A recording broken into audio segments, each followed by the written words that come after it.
जय श्री कृष्ण। 14वां अध्याय मनु आदि के पृथक पृथक कर्मों का निरूपण। ओम नमो भगवते वासुदेवाय।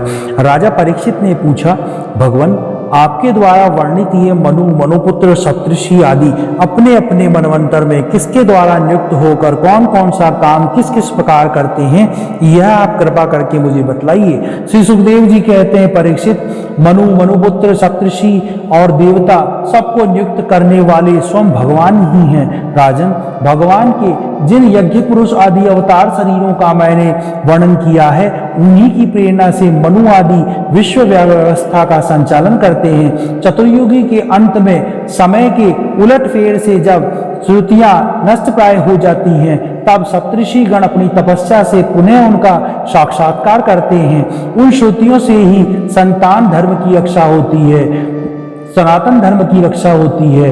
राजन, भगवान की प्रेरणा से अपने अपने मनवंतर में बड़ी सावधानी से सबके सब मनु पृथ्वी और चारों चरण से परिपूर्ण धर्म का अनुष्ठान करवाते हैं।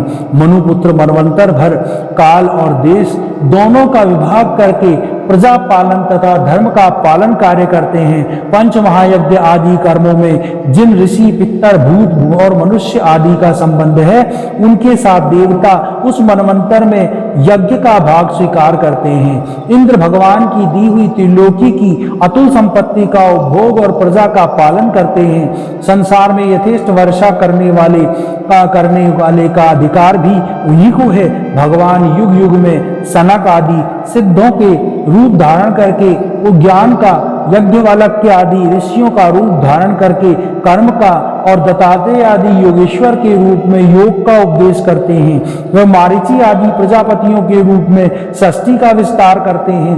सम्राट के रूप में लुटेरों का वध करते हैं और शीत, उष्ण और विभिन्न गुणों को धारण करके काल रूप में सबको संहार की ओर ले जाते हैं। नाम और रूप की माया से प्राणियों की बुद्धि विमूढ़ हो रही है, इसलिए वे अनेक प्रकार के दर्शन शास्त्रों द्वारा महिमा तो भगवान की ही गाते हैं, परंतु उनके वास्तविक स्वरूप को नहीं जान पाते। परीक्षित, इस प्रकार मैंने तुम्हें महाकल्प और अवंतर कल्प का परिमाण सुना दिया। पुराण तत्व के विद्वानों ने प्रत्येक अवंतर कल्प में 14 मनवंतर बताए हैं। 14वां अध्याय समाप्त। ओम नमो भगवते वासुदेवाय। बोलो भगवान श्री कृष्ण की जय।